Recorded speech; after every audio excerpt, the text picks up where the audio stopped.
Next topic है हमारा ionization enthalpy. Ionization enthalpy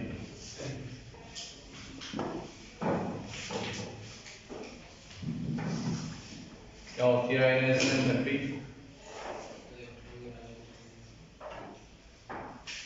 किसी भी आइसोलेटेड गैसियस एटम से एक इलेक्ट्रॉन निकालने के लिए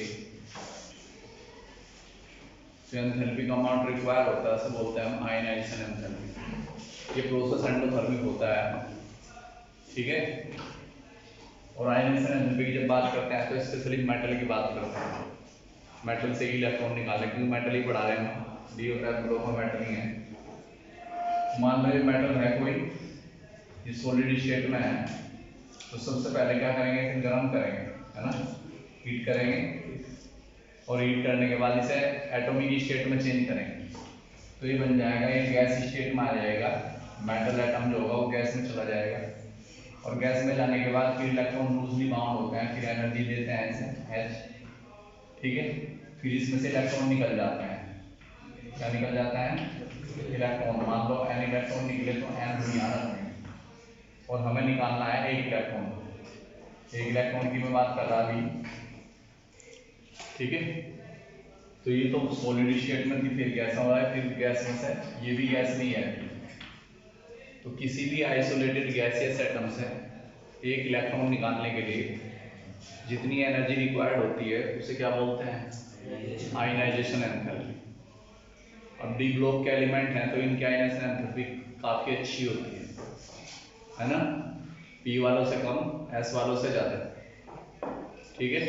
इनकी जो आयनाइजेशन एंथैल्पी होती है एस से कम, एस की तो सबसे ही कम होती है, और पी से कम होती है, बीच की होती है इनकी आयनाइजेशन एंथैल्पी, क्योंकि पीरियोडिक टेबल में बीच में प्लेस है, ठीक है। न तो ज्यादा होती न कम होती, ठीक है, मॉडरेट होती है। अब जो आयनाइजेशन एंथैल्पी डिपेंड करती है वो इलेक्ट्रॉनिक कॉन्फ़िगरेशन पे भी डिपेंड करती है, साइज पे भी डिपेंड करती है, और इफेक्टिव न्यूक्लियर चार्ज पे भी डिपेंड करती है, और आपका उसने कितने इलेक्ट्रॉन लूज कर दिए उस पर डिपेंड करती है, या उसकी ऑक्सीडेशन स्टेट पे भी डिपेंड करती है, ठीक है, समझ गए। और इलेक्ट्रोनेगेटिविटी पे भी डिपेंड करती है। तो आयनाइजेशन एंथैल्पी को अफेक्ट करने वाले बहुत सारे फैक्टर होते हैं। क्या क्या बताया मैंने? एक तो इफेक्टिव न्यूक्लियर चार्ज तो मैन है, फिर इसका साइज जितना छोटा हो जाएगा आयनाइजेशन एंथैल्पी की वैल्यू उतनी ही ज़्यादा होगी, ठीक है, समझ गए। देखो कैसे साइज आयनाइजेशन एंथैल्पी के इनवर्सली प्रोपोर्शनल होता है, मतलब साइज बढ़ेगा तो आयनाइजेशन एंथैल्पी की वैल्यू क्या हो जाएगी? घट जाएगी, ठीक है। दूसरा, आयनाइजेशन एंथैल्पी जो होती है वो इफेक्टिव न्यूक्लियर चार्ज के डायरेक्टली प्रोपोर्शनल होती है, मतलब इसके बढ़ने से बढ़ता है, ठीक है। दूसरा अगर मैं लिखूं यहाँ पे इलेक्ट्रोनेगेटिविटी, इलेक्ट्रोनेगेटिविटी के बढ़ने से बढ़ती है। मान लो दो एलिमेंट हैं, इलेक्ट्रोनेगेटिविटी, और जिसकी भी इलेक्ट्रोनेगेटिविटी ज्यादा होगी उसकी आयनाइजेशन एंथैल्पी ज्यादा होगी, ठीक है, समझ गए। इसके अलावा अगर स्टेबल इलेक्ट्रॉनिक कॉन्फ़िगरेशन होगा ना तो उसके लिए आयनाइजेशन एंथैल्पी की वैल्यू ज्यादा होगी, ठीक है। तो आयनाइजेशन एंथैल्पी की जो वैल्यू होती है वो ज्यादा होगी, है ना, इफ एलिमेंट या एटम, है ना, एलिमेंट और atom possess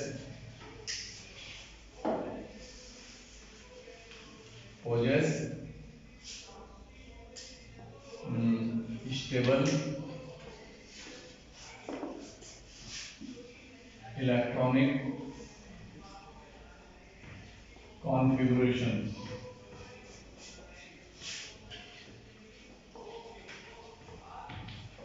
stable electronic configuration, समझ गए मेरी बात। तो उसमें अगर स्टेबल इलेक्ट्रॉनिक कॉन्फ़िगरेशन है तो उसकी आयनाइजेशन एंथैल्पी की वैल्यू बढ़ जाएगी, है ना। देखो एग्जाम्पल अगर मैं लूं, मैंने एग्जाम्पल लिया Mn का। Mn का जो इलेक्ट्रॉनिक कॉन्फ़िगरेशन होता है वो 3d5 होता है और 4s2 होता है, 25 होता है मैग्नीज का। उसके बाद आयरन ले लेता हूँ मैं, इसका 26 होता है। इसका जो जनरल इलेक्ट्रॉनिक कॉन्फ़िगरेशन होता है 3d6 4s2, ठीक है, समझ गए। और अगर ये दो इलेक्ट्रॉन लूज कर ले, ये वाला दो इलेक्ट्रॉन लूज करके, ये तो मैंने वैसे लिखा दी, ये जो दो इलेक्ट्रॉन लूज कर देगा ये Mn2+ में जाएगा। Mn2+ में जाएगा तो इसका इलेक्ट्रॉनिक कॉन्फ़िगरेशन हो जाएगा 3d5। और जब सल्फर ये आयरन जो है 2+ में जाएगा Fe2+ में, तो इसका इलेक्ट्रॉनिक कॉन्फ़िगरेशन हो जाएगा 3d6, है ना। यहाँ से क्वेश्चन पूछता है, पहले मैंने इलेक्ट्रॉनिक कॉन्फ़िगरेशन लिखा, फिर उसका आयनिक कॉन्फ़िगरेशन लिखा। तो क्वेश्चन क्या पूछता है कि व्हाई थर्ड आयनाइजेशन एंथैल्पी। अब ये दो इलेक्ट्रॉन निकाल दिए, पहला इलेक्ट्रॉन निकाला तो फर्स्ट आयनाइजेशन एंथैल्पी, दूसरा इलेक्ट्रॉन निकाला तो सेकंड आयनाइजेशन एंथैल्पी, ठीक है, समझ रहे मेरी बात। इसी तरीके से इसमें से क्या आपने पहला इलेक्ट्रॉन निकाला तो फर्स्ट, सेकंड निकाला तो थर्ड, सेकंड आयनाइजेशन एंथैल्पी। अब निकालेंगे तीसरा, तो why third ionization enthalpy of manganese, है ना, is greater than third ionization enthalpy of iron, समझ गए।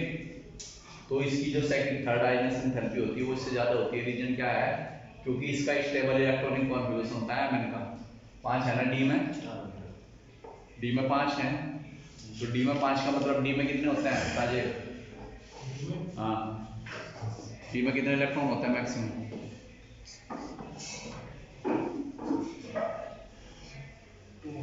है, चार्टा मार दो, सही कर दूंगा, सुनिएगा नहीं। एक ऑर्बिटल में होता है 2, डी में कितने ऑर्बिटल होते हैं,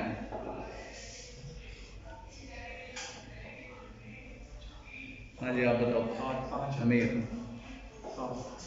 खड़े हो, डी में कितने ऑर्बिटल होते हैं, डी में कितने ऑर्बिटल होते हैं, इलेक्ट्रॉन कितने होंगे, अच्छा हैं पता भी लग गया जल्दी, समझाई थी बात, समझ लो हिंदी में नहीं, बहुत मारूंगा किसी को, हाँ आई बात समझ में। एस में एक ऑर्बिटल होता है, सुनो दोबारा, एस में एक ऑर्बिटल होता है, 2 इलेक्ट्रॉन होते हैं, पी में 3 ऑर्बिटल होते हैं, 6 इलेक्ट्रॉन होते हैं, और डी में 5 ऑर्बिटल होते हैं, 10 इलेक्ट्रॉन होते हैं, एफ में 7 ऑर्बिटल होते हैं, 14 इलेक्ट्रॉन होते हैं, समझ गए, आगे ना समझ में, ध्यान रखना आगे से। तो डी में तो 10 हो जब स्टेबल होगा, आधी बात समझ में लगाई नहीं, या फिर 5 हो जब स्टेबल होगा, इसके अलावा स्टेबल नहीं होगा किसी में भी। पी में कितने होते हैं 6, या तो 3 हो या 6 में, 6 में सबसे ज्यादा स्टेबल और 3 में उसके बाद स्टेबल। तो इसी तरीके से जब इसमें से इलेक्ट्रॉन निकालते हैं तो एनर्जी ज्यादा देनी पड़ती है, तो इसलिए जो इसकी थर्ड आयनाइजेशन एंथैल्पी होती है वो इससे ज्यादा होती है। हाँ, अब अगर इसमें से अगला इलेक्ट्रॉन निकालें भाई, एक निकलने के बाद इसमें 4 रह जाएंगे, इसमें 5 हो जाएंगे, तो फोर्थ होगा, तो इसकी जो फोर्थ आयनाइजेशन एंथैल्पी होगी वो तो कम हो जाएगी और आयरन की बहुत ज्यादा हो जाएगी, ठीक है। तो सक्सेसिव इलेक्ट्रॉन निकालने से उसका साइज भी छोटा होता चला जाता है, सक्सेसिव इलेक्ट्रॉन निकालने से साइज भी छोटा होता चला जाता है, और जैसे ही साइज छोटा हो जाएगा, ये साइज छोटा हो जाएगा, ये बढ़ जाएगी एकदम। तो पहला इलेक्ट्रॉन निकाला, एनर्जी कम देनी पड़ी, दूसरा इलेक्ट्रॉन निकाला, साइज छोटा हो गया, क्योंकि इलेक्ट्रॉन तो घट गए और प्रोटॉन झुके तो हैं, है ना, तो साइज अट्रैक्शन बढ़ गया, तो साइज छोटा हो जाएगा, समझ गए। और इलेक्ट्रॉन निकल जाने से इलेक्ट्रोनेगेटिविटी भी बढ़ जाती है, इलेक्ट्रोनेगेटिविटी भी बढ़ जाती है जब साइज छोटा हो जाएगा, और जैसे ही इलेक्ट्रोनेगेटिविटी बढ़ेगी तो एनर्जी ज्यादा देनी पड़ेगी इलेक्ट्रॉन निकालने के लिए। तो यहां से इसी तरह का क्वेश्चन आता है, समझ रहे? किसी का भी रेफरेंस हो, सब में सही है। क्लियर? क्रोमियम का भी ले सकते हो ऐसे ही। क्रोमियम का देखो, क्रोमियम का होता है 24, इसका इलेक्ट्रॉनिक कॉन्फ़िगरेशन होता है 3d5 4s1। उसके बाद Mn ले लो आप, है ना? क्या ले लिया? Mn ले कितना 25, इसका 3d5 4s2 ये होगा। अब इसमें से एक इलेक्ट्रॉन निकालो आप और इसमें से निकालो, तो इलेक्ट्रॉन यहां से निकलेगा और इसमें से यहां से निकलेगा। तो एक इलेक्ट्रॉन निकलने के बाद क्या हो जाएगा? क्रोमियम प्लस हो जाएगा ना, और इलेक्ट्रॉन रह जाएंगे 3d5 और s तो खत्म, है ना? Mn क्या हो जाएगा? एक प्लस में 3d5 4s1। अब यहां से क्वेश्चन आएगा, क्या बताओ, ये तो पहला तो इलेक्ट्रॉन निकाल लेंगे। अब जो सेकंड इलेक्ट्रॉन निकालेंगे तो एनर्जी कौन से को ज्यादा देनी पड़ेगी? उससे क्या इसे ऊपर वाले को। क्यों? अरे वो भी हाफ फील्ड, ये भी हाफ फील्ड, वो 10 होते हैं, इसमें 5 आ गए और यहाँ 2 होते हैं, यहाँ 1 आ गया, तो फिर ऊपर वाला क्यों? साइज छोटा है उसका, है ना? क्योंकि इसमें सेल की संख्या भी घट गई ना, और साइज का सेल का रिलेशन क्या होता है? साइज बढ़ने से नंबर ऑफ सेल पर डिपेंड करता है। तो यहाँ सेल कितने रह गए? 3, यहाँ सेल कितने? 4। साइज बड़ा है, यहाँ लिखा हुआ मैंने पहले, ताकि आपको कोई कंफ्यूजन ना हो, ठीक है? तो क्या होगा, इसमें से इलेक्ट्रॉन निकालने में ज्यादा एनर्जी देनी पड़ेगी। तो जब क्रोमियम डबल प्लस बनेगा तो आपको ज्यादा एनर्जी देनी पड़ेगी इसके मुकाबले। क्लियर? लैंग्वेज मैंने ओरली बता दी, वो आप लिख सकते हैं, लैंग्वेज मैंने बोर्ड में नहीं लिखी, समझ रहे? तो ये रीजन है। मेन जो क्वेश्चन आएगा इसका स्टेबल इलेक्ट्रॉनिक कॉन्फ़िगरेशन से आएगा, और कहीं से नहीं आएगा।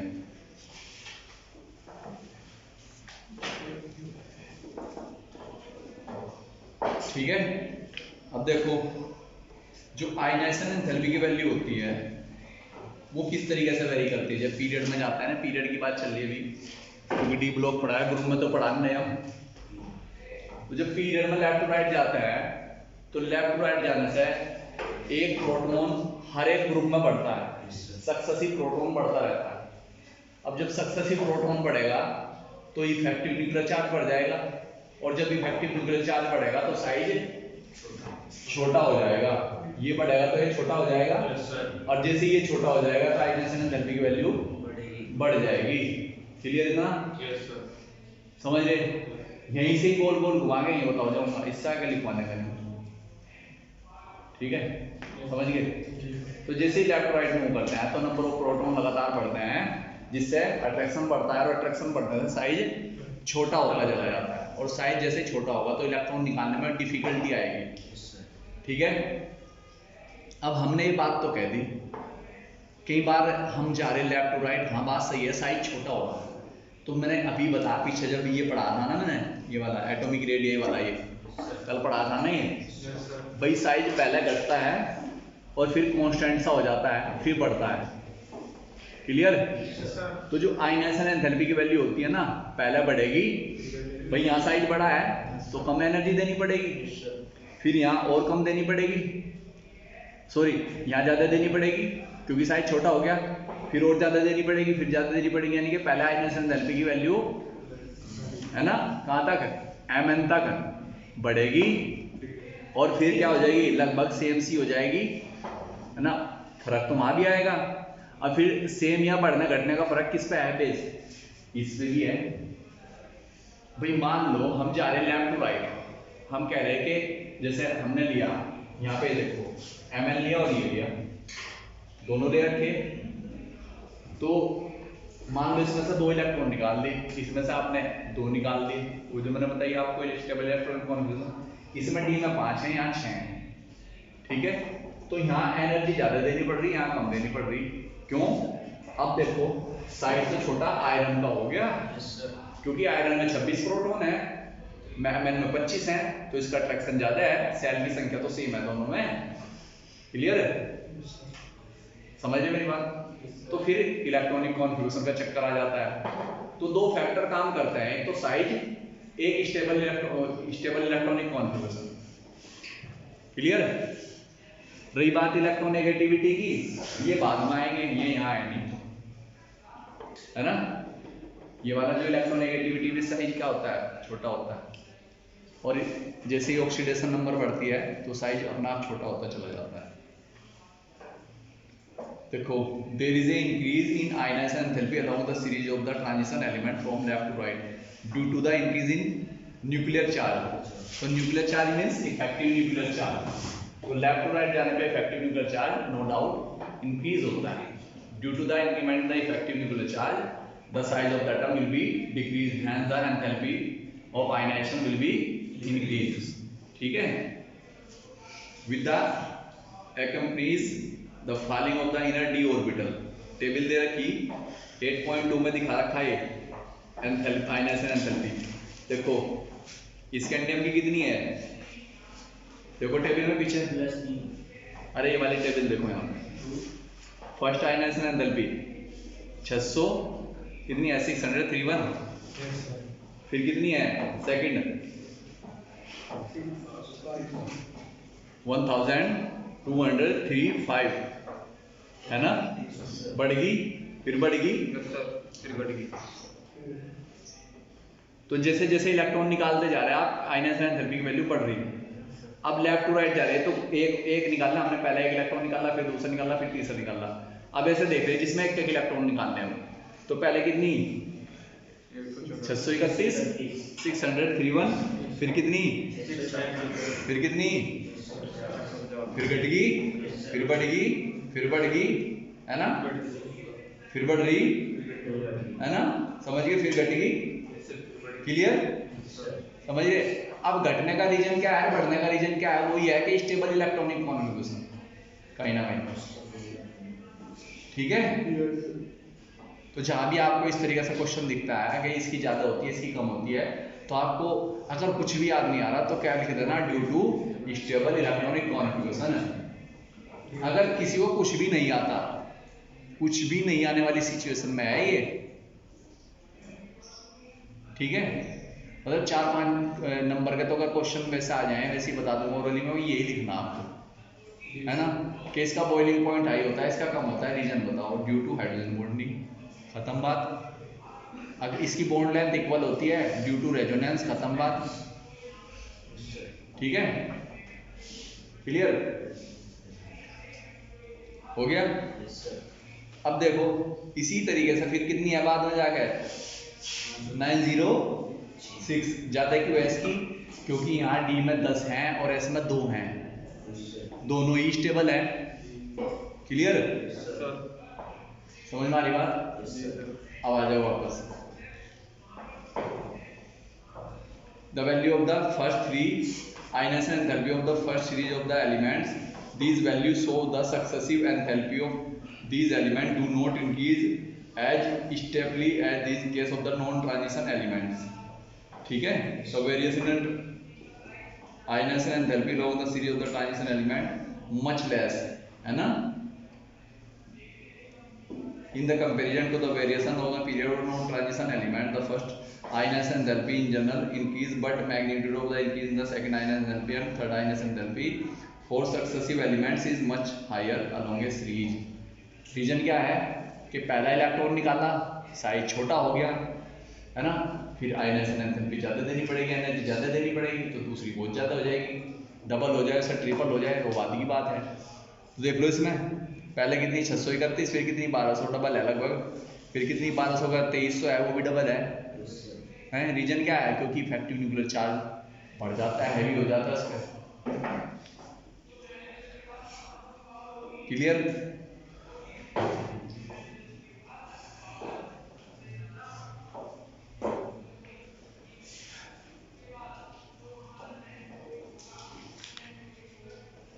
ये समझ में आ गया आपको?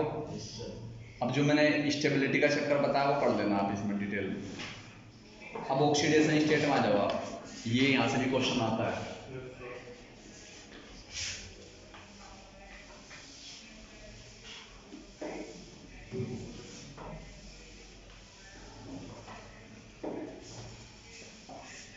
अच्छा, साइड का चक्कर ऑक्सीडेशन स्टेट से दिया ना, बताओ।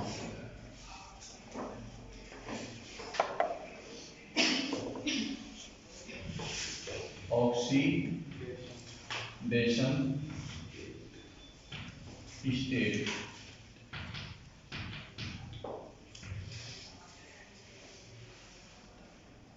अब देखो जनरल जो ट्रेंड है ना, मैं आपको बताऊं, डी ब्लॉक है। देखो जो 12वां ग्रुप है, 12th ग्रुप है ना, जिंक कैडमियम वगैरह, उनकी तो है फिक्स, ठीक है, +2 ही होती है ज्यादातर की सबकी। रही बात और की, और वेरी करते रहते हैं, और इनमें सबसे ज्यादा जो ऑक्सीडेशन स्टेट शो करता है वो Mn है ना। ये क्वेश्चन आता है, Mn जो है ना, Mn मैग्नीज, इसका होता है CD5 4s2, और ये जो Mn है सो मैक्सिमम ऑक्सीडेशन स्टेट कितनी, +7, इससे ज्यादा कोई शो नहीं करता।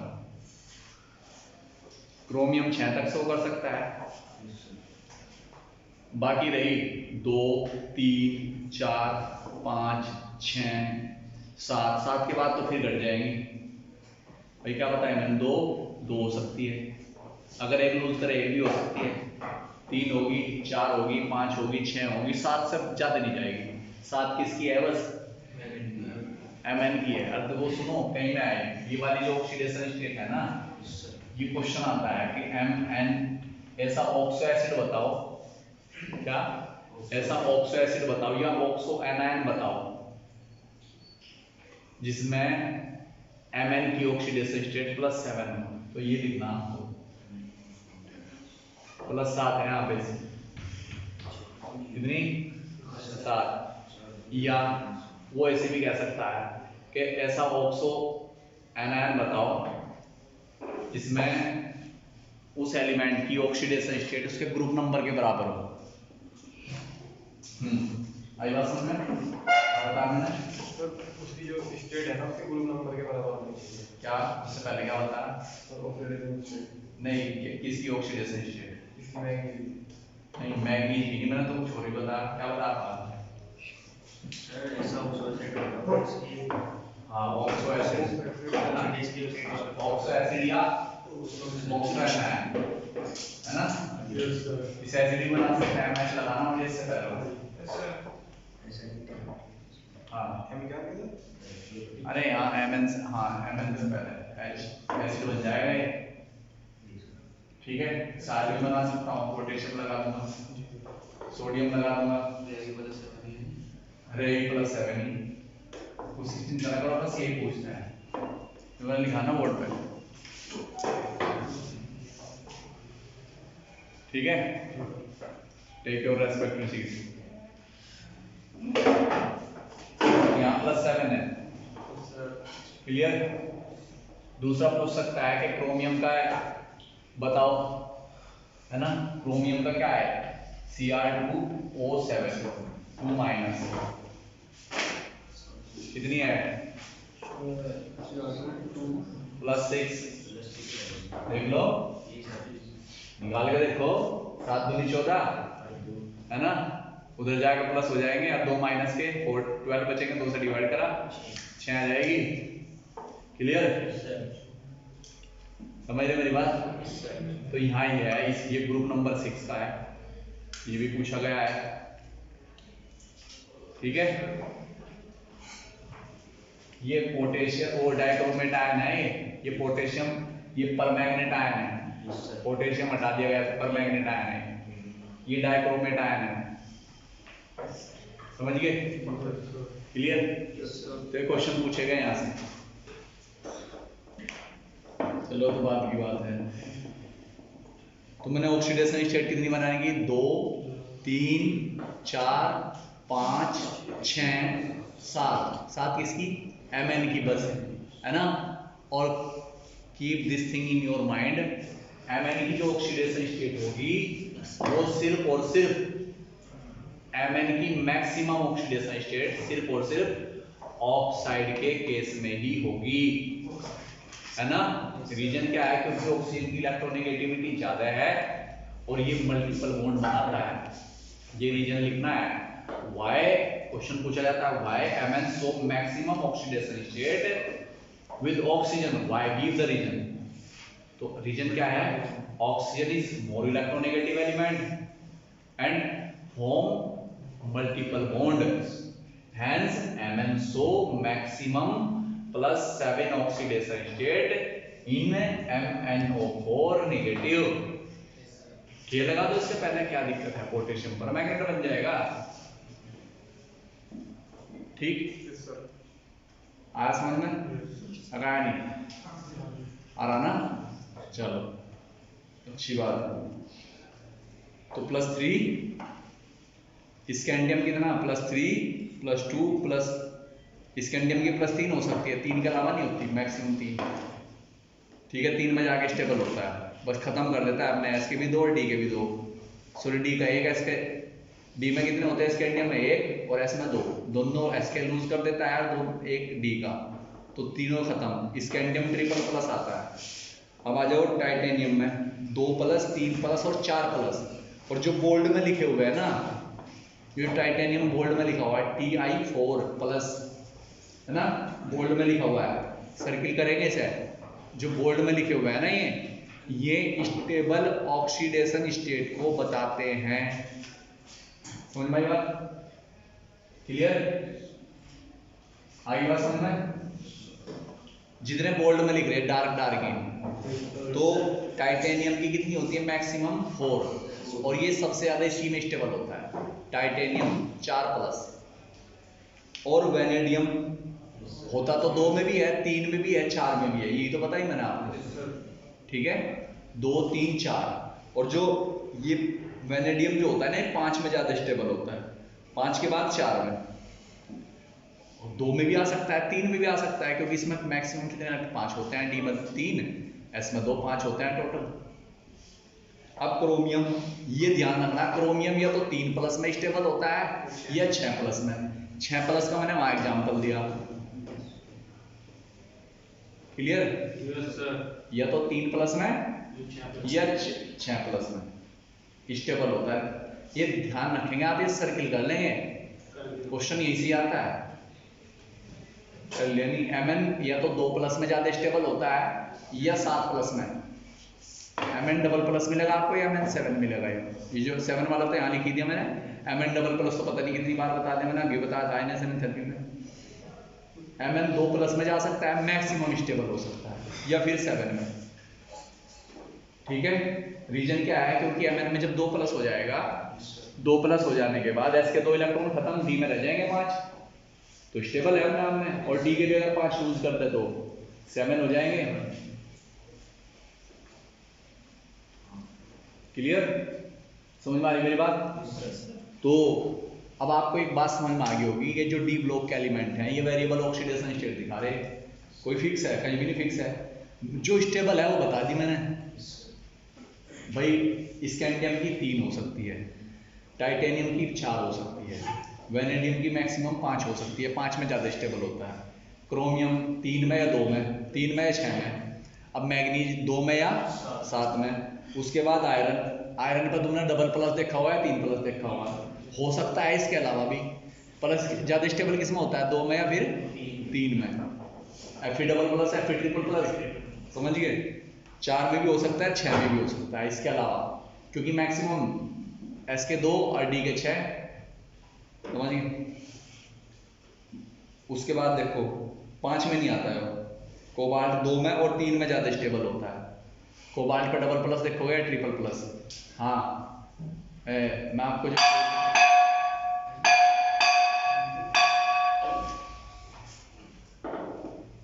मैं जब कोऑर्डिनेशन केमिस्ट्री पढ़ा था आपको, तो वहाँ जब मैंने लिगेंड वाला जिक्र करा तो वहाँ पे कोबाल्ट की ऑक्सीडेशन स्टेट 3 ही तो आई थी ना, याद है? 3 ही तो आई थी ना, 2 तो नहीं है अब तक। हाँ ठीक है, तो 2 प्लस में जाएगा या 3 प्लस में जाएगा, और या फिर 4 में जा सकता है मैक्सिमम। निकिल 2 में भी जाता है, 4 में भी जाता है, ठीक है, और 3 में भी जाता है। कॉपर +1 में भी जाता है, 2 में जाता है, 2 में ज़्यादा स्टेबल होता है। अब 2 में ज़्यादा स्टेबल क्यों होता है, यहाँ से क्वेश्चन आता है, निशान निकालेंगे इसमें, ठीक है। क्यों स्टेबल होता है, अंडरगोइंग डिस्प्रपोर्शनल रिएक्शन। जिंक डबल+ में स्टेबल होता है। देखो क्या क्वेश्चन था, आपको बता दूं मैं, कॉपर +1 इसका इलेक्ट्रॉनिक कॉन्फ़िगरेशन होता है D में 10 है,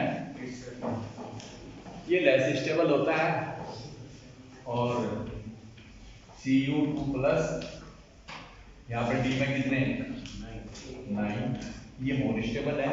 वाई? अच्छा अभी तो थोड़ी देर पहले आप ये कहते हैं कि जिसमें 10 इलेक्ट्रॉन होंगे ज्यादा स्टेबल होगा, और जिसमें 9 होंगे या वो कम स्टेबल होगा। अब कह रहे आप 9 वाला स्टेबल है।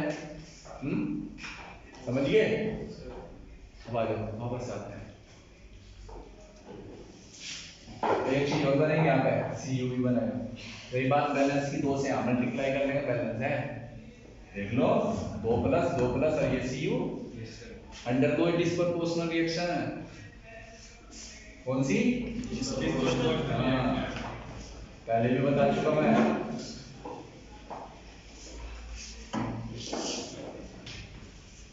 ये डिस्प्रपोर्शनल रिएक्शन है कॉपर की, और ये इसमें ज्यादा स्टेबल होता है? अब आ जाओ वापस, स्टेबिलिटी आयन की बात कर रहा मैं, डायरेक्टली प्रोपोर्शनल हाइड्रेशन एंथैल्पी है, तो इसकी हाइड्रेशन एंथैल्पी ज्यादा है, समझ गए। और हाइड्रेशन एंथैल्पी किस पर डिपेंड करती है?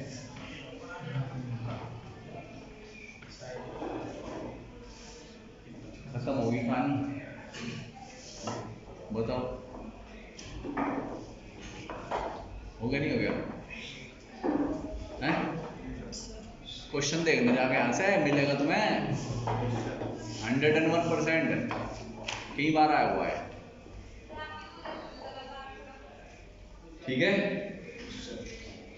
चलो अब मैं आपको बता दूं, ये तो बताया जाएगा ना आपको, ऑक्सीडेशन स्टेट किस किस तरीके से किसकी कितनी होती है। अब देखो इसकी थ्योरी समझा दूंगा आपको। One of the notable feature of the transition element is the greatest variety of the oxidation state this so the in their compounds. अब मैं आपको बताऊं, ट्रांजिशन मेटल जो होती है ना भाई, जिंक तो कहीं भी नहीं ऑक्सीडेशन स्टेट वेरिएबल शो कर रहा, रीजन क्या है? अरे मैंने आपको बताया था, जिसमें एक तो डी ऑर्बिटल खाली हो, जिंक कैडमियम वगैरह में तो डी ऑर्बिटल खाली नहीं है, पूरा भरा 10 है, ठीक है, क्लियर। तो वो ट्रांजिशन मेटल नहीं है, और बाकी जो ट्रांजिशन मेटल है में वेरिएबल ऑक्सीडेशन स्टेट शो करती है, वैलेंसी भी शो करती हैं, लिखवा था उस दिन शुरू वाले दिन, ठीक है। तो ये वाइड वैरायटी शो करती है ऑक्सीडेशन स्टेट की, ये दिखा रखी table. The element which give the greatest number of oxidation state occur in or near the middle of the series. Middle का मतलब होता है बीच में कौन बैठा? अरे मैक्सिमम ऑक्सीडेशन स्टेट कौन शो कर रहा? Mn, ठीक है, manganese. For example exhibit all oxidation state from +2 to 7, ठीक है।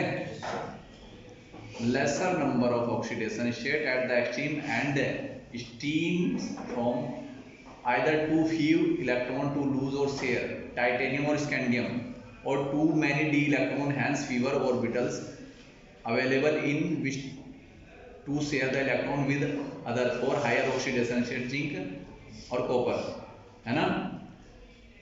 early in this series scandium double+ है ना, Sc++ में दिखा रखा मैंने, बता रखा डबल में भी होता है, 1 में भी होता है स्कैंडियम। वो जहां क्वेश्चन आएगा वहां बताऊंगा डिटेल को। At the other end only oxidation state of zinc +2, no D electron are involve, सिर्फ और सिर्फ एस के इलेक्ट्रॉन भाग लेते हैं बस ऑक्सीडेशन स्टेट में, the maximum oxidation state of reasonable stability corresponding the value to the sum of the s and d orbital up to manganese titanium oxide है ना TiO2 कितनी +4 V2O 5 प्लस है +5 है ना C क्रोमेट आयन है ना ये वो डाइक्रोमेट आयन है और ये क्रोमेट आयन है ठीक है। देखो मैं आपको इसे बता दूं CrO4 है ना समझ गए 2 +6 S यहाँ पे और यहाँ पे कोई सा लिख सकते हो इनमें से ये क्रोमेट आयन है डाइक्रोमेट आयन है रही बात दोनों का चार्ज -1 होता है -2 होता है कितनी होती है वैनेडियम प्लस की बता दी TiO2 की बता दी +4 होती है ViO2 प्लस की कितनी होती है +5 होती है क्लियर MnO4 नेगेटिव वो लिखा हो बोर्ड पे दिख रहा ना कितनी +7 follow by the rather abrupt decrease in the stability of the higher oxidation state so the typical species to follow Fe double plus और triple plus cobalt double plus और triple plus nickel double plus और 4 plus नहीं दिखा रखी nickel की पर होती है देख लो आप टेबल में देखो आप कॉपर डबल प्लस और सिंगल प्लस क्या लिखा हुआ नहीं है यहाँ +1 और +2 है बताओ क्या चीज छूटी जो थ्योरी में नहीं लिखवाई मैंने यहाँ भाई छुटा कुछ छुट तो आज बोर्ड पे लिख रहा हो हैं लिखा तो बड़ा थोड़ा सा है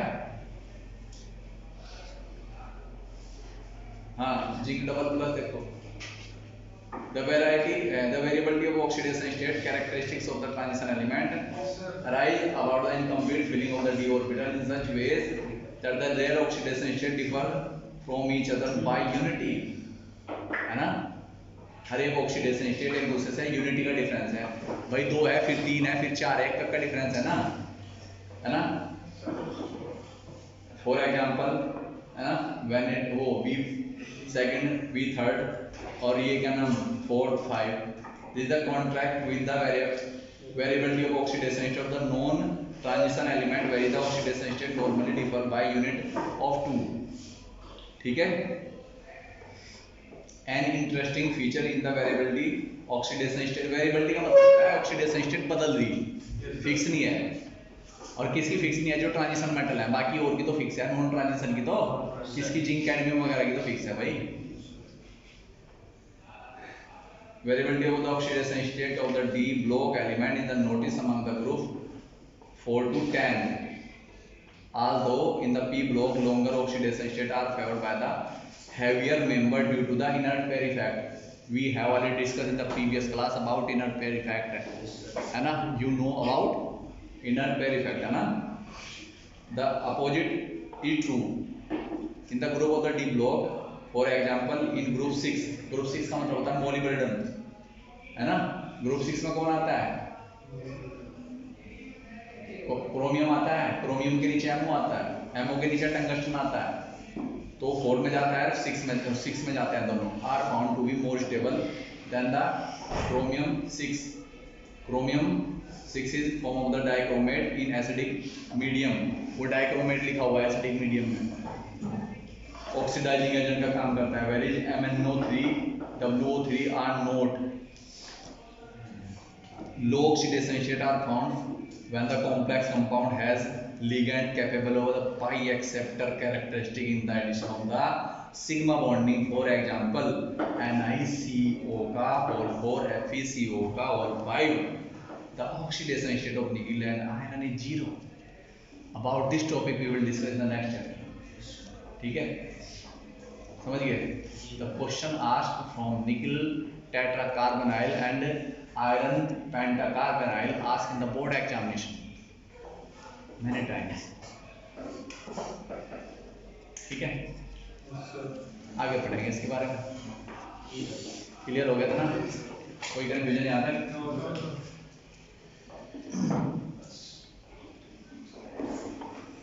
तो आपको 2 टॉपिक पढ़ाया मैं समझता हूँ दोनों कुछ समझ में आए होंगे कुछ घर जाके पढ़ना और समझ में आ जाएंगे ठीक है।